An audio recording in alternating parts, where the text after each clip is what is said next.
નમસ્તે વિદ્યાર્થી મિત્રો, વિષય આસપાસ પ્રકરણ 19 સાથે જમીએ.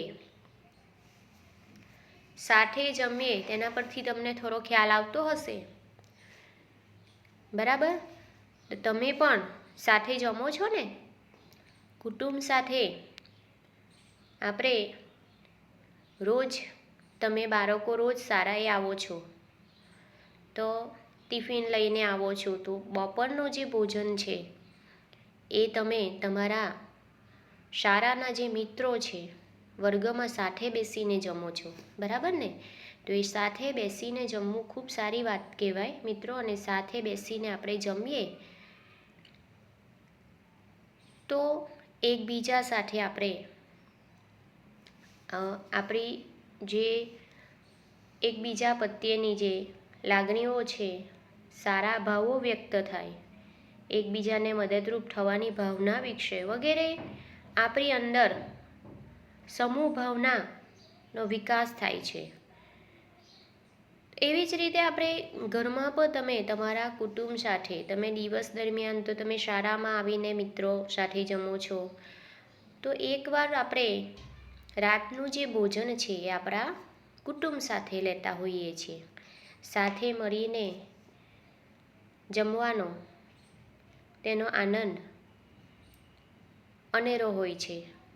અને સાથે બેસીને જમવાથી આપણે એકબીજાના પરસ્પર રહેતા હોઈએ છીએ.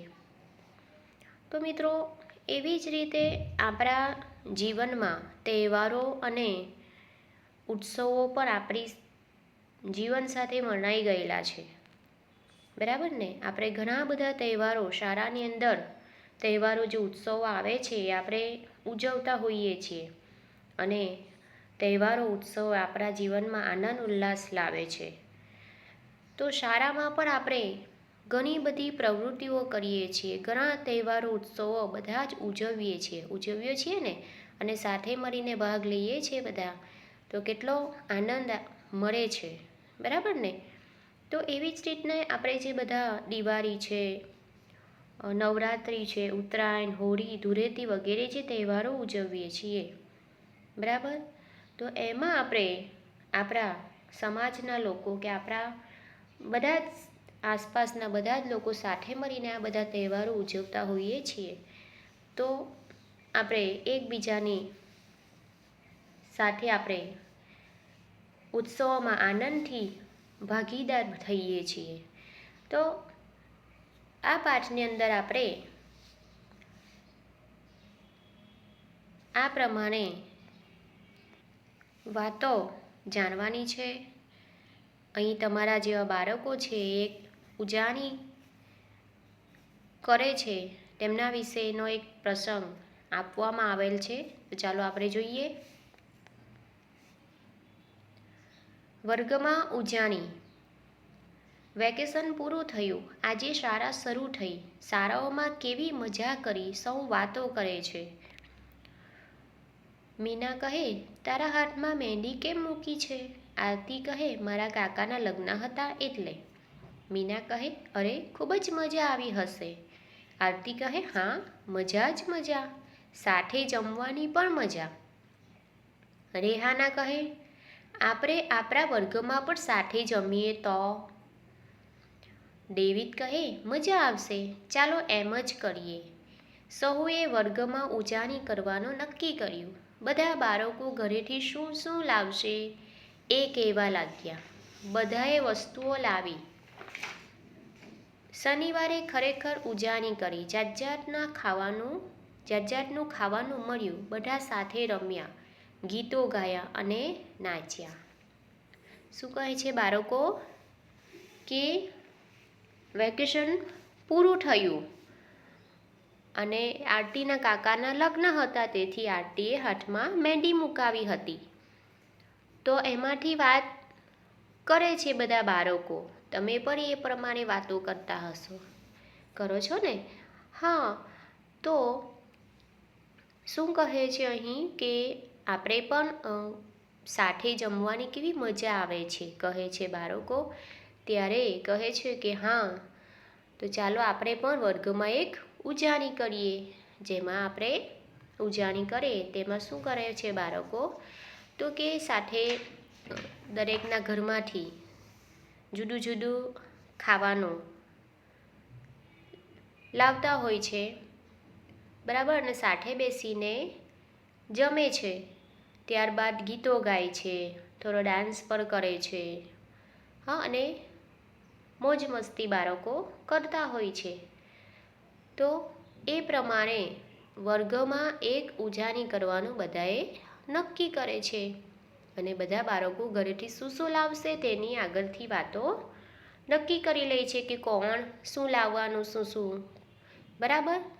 તો આ પ્રમાણે બધું વસ્તુઓ શનિવારે ઉજાણી કરી અને જાત જાતનું ખાવાનું મળ્યું એવું કહે છે. બધા સાથે રમ્યા, ગીતો ગાયા અને ડાન્સ પણ કર્યા. તમારી નોટબુકમાં લખો, તમને બીજાઓ સાથે જમવું ગમે છે? તમને ગમે છે બાળકો? ગમે છે ને? હા, તમે તમારા શાળામાં તો તમે સાથે બેસીને જમો છો, ઘરે પણ આપણે સાથે આપણા કુટુંબ સાથે જમતા હોઈએ છીએ, બરાબર ને? તો બીજા સાથે જમવાનું ગમે છે, બરાબર. કયા પ્રસંગમાં તમે તમારા મિત્રો સાથે જમો છો? કયા પ્રસંગમાં તમારા મિત્રો સાથે તમે જમો છો? તો કયા પ્રસંગમાં? તો આપણે એક શાળામાં તો જમતા જ હોઈએ છીએ, તે સિવાય પણ આપણે જ્યારે પર્યટન, લગ્ન પ્રસંગ જેવામાં મિત્રો સાથે જમવાનું થતું હોય છે, બરાબર. અથવા તમે કોઈ તમારા મિત્ર સાથે કંઈક બીજી રીતે જમવાનું, તહેવારો કંઈક તમારા ઘરે તમારા મિત્ર આવીને કોઈ વાર આવી સાથે મળીને તમે જમવાનું આયોજન ગોઠવતા હોય તો એ પ્રમાણે પણ તમે લખી શકો છો. તમે તમારા વર્ગમાં ક્યારેક ઉજાણી કરી છે? ક્યારે? તમે ઉજાણી કઈ રીતે કરો છો? કઈ રીતે ઉજાણી કરો છો મિત્રો? હા, એ લખવાનું. જેવી રીતે આ બાળકોએ ઉજાણી કરી, હા, તો એવી રીતે તમે કરો છો? ક્યાં કરો છો? વર્ગમાં કરો છો? એ પ્રમાણે તમારે લખવાનું છે. તમે અને તમારા મિત્રો ઉજાણી માટે શું શું લાવ્યા હતા? તમારી ઉજાણી કરી હોય, હું જોઉં છું ઘણીવાર શાળામાં, બરાબર. તો તમે ઘણીવાર ભેળ બનાવીને ખાતા હોય છે. ભેળ માટે અલગ અલગ વસ્તુઓ મંગાવતા હોય છે. દરેક પાસે અલગ અલગ, એક જણ મમરા લાવે છે, બીજા કંઈક સેવ લાવે છે, ત્રીજા કંઈ ચણાની દાળ લાવે છે. એ પ્રમાણે સાથે મળીને ભેળ બનાવતા હોય છે, અને ટીચરને પણ ઘણીવાર પૂછવા આવે છે, આપવા માટે આવે છે, પણ બાળકોને અમે જોયા છે કે એવી રીતના સરસ મજાની ભેળ બનાવીને ખાતા હોય છે, આનંદ લેતા હોય છે, અમે જોયા છે, બરાબર ને? તો આ પ્રમાણે તમે કોઈ વાર કંઈક ઉજાણી કરી છે અને શું લાવ્યા હતા તો એ તમે લખી શકો છો. તમારા મિત્રોના નામ સાથે તમે લખી શકો છો. તમે બધા શું જમ્યા હતા? શું જમ્યા હતા? તમે તમારી ઉજાણી માટે કોને આમંત્રણ આપ્યું હતું? ઉજાણીમાં કોણ ન આવ્યું? શા માટે? બરાબર. કોઈકને આમંત્રણ તમે આપ્યું હોય, બોલાવ્યા હોય ને ના આવ્યા હોય. ઉજાણી એટલે મોટી રીતે કોઈક ઉજાણી તમે ઉજવતા હોય, બરાબર. તો તેમાં કોઈકને આમંત્રણ ખાસ મહેમાનને આપ્યું હોય અને એમના વિશે પણ તમે લખી શકો છો. ચાલો, ત્યારબાદ છે ઉત્તરાયણ ઉજવીએ. પિંકી વહેલી સવારે ઉઠી તેના મિત્રો સેજલ, આયુષ, તન્વીર, ફાતિમા અને ઇકબાલને પોતાના ઘરે બોલાવવા દોડી. આજે ઉત્તરાયણ છે, સૌ આનંદમાં હતા. હવે ઉત્તરાયણ આવી રહી છે મિત્રો, તો બધા ઉત્તરાયણના ખાસ તૈયારીમાં હશો, બરાબર ને? હા, ઉત્તરાયણ અત્યારથી મગજમાં ચાલતી હશે, અને પતંગ લાવવાનું તો ઘણા બાળકોએ એક એક પતંગ ચગાવવાનું પણ શરૂઆત કરી દીધી હશે. તો ઉત્તરાયણ આવી રહી છે, અને સૌ જે મિત્રોના નામો છે એ આપ્યા છે અહીં. તો ઉત્તરાયણ ઉજવવા તેમણે ખાસ તૈયારી કરી હતી. તેઓ ઉત્તરાયણ કેવી રીતે ઉજવશે? ચાલો વાંચીએ. તેઓ ખૂબ વહેલા ઉઠ્યા હતા. તેમના મોટા ભાઈએ અગાઉથી જ પતંગની કિન્ના બાંધી રાખી છે. તમે પણ બાંધી રાખતા હશો. ઉત્તરાયણ છે, હવે આવતીકાલે ઉત્તરાયણ હોય, બરાબર. ઉત્તરાયણ કઈ તારીખે આવે છે? ઉત્તરાયણ માટે તારીખ નક્કી હોય છે, બરાબર ને? તારીખ પ્રમાણે આવે છે ઉત્તરાયણ 14 જાન્યુઆરીએ, બરાબર. તો 14 જાન્યુઆરી આવવાની, 14 જાન્યુઆરીનો દિવસ હોય એના આગલા દિવસે આપણે પતંગને કિન્ના બાંધી દેતા હોઈએ છીએ. બાંધો છો ને? હા. તો પિંકીના દાદીએ તલના લાડુ અને સિંગની ચીક્કી બનાવી છે. ઉત્તરાયણ પર આપણે શું ખાઈએ છીએ? તલના લાડુ ખાઈએ છીએ, બરાબર ને? તલના લાડુ સાથે સિંગની ચીક્કી હોય, બોર હોય, શેરડી હોય, બરાબર. તો ઉત્તરાયણની મજા આ રીતે ખૂબ જ મજા આવતી હોય છે. ઉત્તરાયણમાં પણ આપણે જો સાથે મળીને ઉત્તરાયણ જો ઉજવતા હોઈએ તો ખૂબ મજા ખાવાની અને રમવાની, પતંગ ચગાવવાની ખૂબ જ મજા, યાદગાર ઉત્તરાયણ ઉજવાય છે. બને છે ને આવું? હા. સેજલ તેના ઘરેથી મમરાના ઘડિયા લાડુ લાવી. મમરાના લાડુ પણ બનાવાય, બરાબર ને? તો મમરાના લાડુ કોણ લાવ્યા? સેજલ લાવી હતી. તનવીર પોતાની વાડીએથી બોર લાવ્યો. આયુષની મમ્મી તાજા બોર આપી ગઈ. જોયું? બોર પણ લાવ્યા. રસોડામાં પિંકી મમ્મી ઊંધિયું બનાવવાની તૈયારી કરે છે. અરે વાહ! જોયું મિત્રો? ઊંધિયું ખવાય. ઉત્તરાયણના દિવસે શું ખાવામાં આવે? ઊંધિયું બનાવે અને ઊંધિયું ખાવાની પ્રથા છે. તો ઊંધિયું બનાવવા શું શું જોઈએ છે ખબર છે તમને?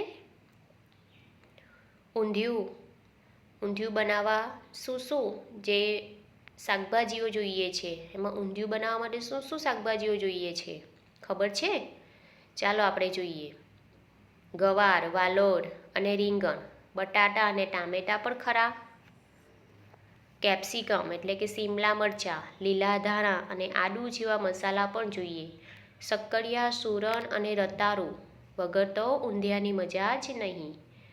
મિત્રો, એમાંથી ઘણી વસ્તુઓ જેમ કે નાની જે પાપડી આપણે જેને કહીએ છીએ, જે વાલોળ વાત કરીને, વાલોળ આપણે થોડી મોટી પાપડી આવતી હોય એને વાલોળ કહેતા હોઈએ છીએ, પણ નાની પાપડી હોય છે દાણાવાળી, સરસ, એમાંથી ઊંધિયું બનાવવામાં આવે છે, બરાબર. તો એમાં સૂરણ, શક્કરિયા, રતાળુ અને બટાટા એ જોઈએ. અને કાચા કેળા પર આપણે નાખીએ છીએ. ત્યારબાદ આપણે શું બીજું વધારે ઉમેરીએ છીએ? તો કે મેથીના જે મુઠિયા હોય છે એ બનાવીને પણ એમાં નાખવામાં આવે છે, બરાબર ને? તો આ બધી શાકભાજીઓ એમની અંદર, ઊંધિયાની અંદર, તેના વગર ઊંધિયું બને નહીં. તે સિવાય આદુ, મરચાં, લસણ જે છે એ બધા મસાલા તરીકે ઉપયોગમાં લેવાય છે, બરાબર. તો આ પ્રમાણે ઊંધિયું બનાવાતું હોય છે. શક્કરિયા જોયા છે તમે મિત્રો? જોયા છે ને? હા. પછી સૂરણ જોયું છે? ના જોયું હોય તો મમ્મીને પૂછી લેજો. સૂરણ અને રતાળુ અત્યારે મળે, બરાબર. તો એ રતાળુ, સૂરણ, શક્કરિયા વગેરે તમારે જો કોઈ પણ શાકભાજીનું નામ તમને ના ખબર હોય તો તમે ધોરણ 4માં ભણો છો તો અત્યારે તો તમને બધી શાકભાજી વિશે ખબર હોવી જોઈએ, જેથી તમારી મમ્મીને તમે કિચનમાં જઈને મમ્મીને પૂછવાનું, મમ્મી કયું શાક આજે આ શું કહેવાય વગેરે જાણકારી લેવાની. ચાલો, ત્યારબાદ ઇકબાલ તો આટલું બધું જોઈ અચરજ પામ્યો. નવાઈ લાગે ઇકબાલને તો, આટલું બધું ઊંધિયુંની અંદર આટલી બધી શાકભાજીઓ પડે છે એવું જોઈને એમને તો નવાઈ લાગે છે. દાદીમાં ગરમા ગરમ જલેબી ઉતારતા હતા. અરે વાહ! જલેબી બહુ જ ભાવે ને? કોને નથી ભાવતી જલેબી? મને તો બહુ જ ભાવે છે જલેબી. ભાવે ને? સરસ. ચાલો, તો એ ઊંધિયું સાથે જલેબી ખાતા હોય છે. સૌએ ખાવાનું શરૂ કર્યું. સૌ હવે પતંગ ચગાવવા અગાસી પર ગયા. કોઈએ પતંગ ચગાવ્યો તો કોઈએ ફિરકી પકડી. એ કાપ્યો, એ ગયો એવી બૂમો પાડતા પાડતા ગીતો પર ગાયા. કેવો છો ને આવું? હા. આ પ્રમાણે બૂમો પાડતા હોય છે. ખૂબ જ આનંદમાં હોય છે બાળકો અને બધા જ લોકો, નાના અને મોટેરાઓ પણ, બરાબર. પરંતુ મિત્રો, અગાસી પર જતા હોઈએ છીએ તો બાળકોએ ખાસ ધ્યાન રાખવાનું કે પતંગને જ ખાલી જોઈને આપણે ચાલવાનું નથી. આપણે પોતાનું જે અગાસી પર હોઈએ છીએ તો ખાસ તકેદારી રાખવાની હોય છે. દોરી પણ આમથી તેમ ખબર ના પડે અને પતંગની જે દોરી હોય એનાથી આપણને ભય રહે તેનાથી સાચવવાનું છે. અને અગાસી પર આપણે કોઈક જગ્યાએ પગ દોરીમાં કંઈ પડી ના જવાય એ ધ્યાન રાખવાનું છે, બરાબર. બાકી મજા તો આવે જ છે મિત્રો, છતાં પણ એ આપણે તકેદારી આપણી રાખવાની છે. આખો દિવસ સૌ સૂરજના તડકામાં રહ્યા, ઉત્તરાયણની ખૂબ જ મજા કરી. ચાલો વાત કરીએ, ઉત્તરાયણ ક્યારે ઉજવવામાં આવે છે? ક્યારે ઉજવવામાં આવે મિત્રો? આપણે વાત કરી તો કે 14 જાન્યુઆરીના રોજ. બધા જ ધર્મના લોકો ઉત્તરાયણ ઉજવે છે, તે તમે જાણો છો? તો હા, ઉત્તરાયણ એ બધા જ ધર્મના લોકો ઉજવે છે તે હું જાણું છું. આ તહેવાર એ કોઈ એક ધર્મનો તહેવાર નથી. ચીક્કી અને તલના લાડુ કેવી રીતે બને છે? મિત્રો, ચીક્કી અને તલના લાડુની વાત આવી તો કેવી રીતે બને છે ખબર છે તમને? તો મિત્રો, આપણે વાતો કરીએ તો કે ચીક્કી એ અલગ અલગ ચીક્કી બધી બનતી હોય છે, જેમાં સિંગની ચીક્કી હોય, તલની ચીક્કી હોય, રાજગરાની ચીક્કી હોય, માવાની ચીક્કી હોય, બરાબર. ચીક્કી અલગ અલગ પ્રકારની તમે જોઈ હશે, ખાધી હશે, બરાબર. તો તલની ચીક્કી બનાવવાની હોય તો કેવી રીતે બને છે? તો કે તલની ચીક્કી અને તલના લાડુ એક જ પ્રકારથી, એટલે કે એક જ પ્રોસેસથી બને છે. જેવી રીતના આપણે લાડુ બનાવીએ છીએ તેમ તલ ચીક્કી હોય તો આપણે એને થાળી ઉપર અથવા તો પ્લેટફોર્મ ઉપર પાથરી દેવાની હોય છે. તો બનાવે કેવી રીતે? તો ચાલો કે જોઈએ. તો સૌપ્રથમ તો આપણે તલને શેકી દેવાના રહે છે, કોળા, બરાબર. શેકતા રહેવાનું છે અને હલાવતા રહેવાનું છે. ગેસ ઓન હોય છે તો ગેસ પર આપણે તલને શેકવાના છે, બળી ન જાય તે ધ્યાન રાખવાનું છે. તલ થોડા ગરમ થશે એટલે થોડા તતરવા લાગશે. એ પહેલાં થોડાક કચકચરા તતરે એટલે આપણે ઉતારી લેવાના છે. ત્યારબાદ શું કરવાનું છે? એ કઢાઈમાંથી તલને નીચે થાળીમાં ઉતારી દેવાના છે, બીજું વાસણમાં. ત્યારબાદ એક વાસણને આપણે ગેસ પર રાખવાનું છે, તેમાં થોડું ઘી રેડવાનું રહેશે. ઘી ઓગળી જાય એટલે તેમાં ગોળ, ચીકણો ગોળ આવે છે, એ ગોળ ઘીની અંદર થવા દેવાનો છે. ઘીની અંદર ગોળ ઓગળી જાય ત્યાં સુધી એને હલાવવાનો છે.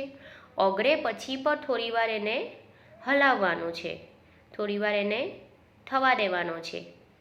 ત્યારબાદ એની અંદર તમારે તલ નાખી દેવાના છે અને મિક્સ કરી દેવાનું. ચીક્કી આપણું મિશ્રણ તૈયાર. એટલે હવે એને પછી તમારે ઉતારી દેવાનું છે નીચે ગેસ પરથી અને તેના ગરમ ગરમ દાઝી ન જવાય તે રીતે થોડું લાડુ હાથમાં બહુ દાઝે નહીં તેમ થોડું એ મિશ્રણ લઈને પછી 2 હાથ વડે તમારે ગોળ ગોળ લાડુ એના વારવાના રહેશે.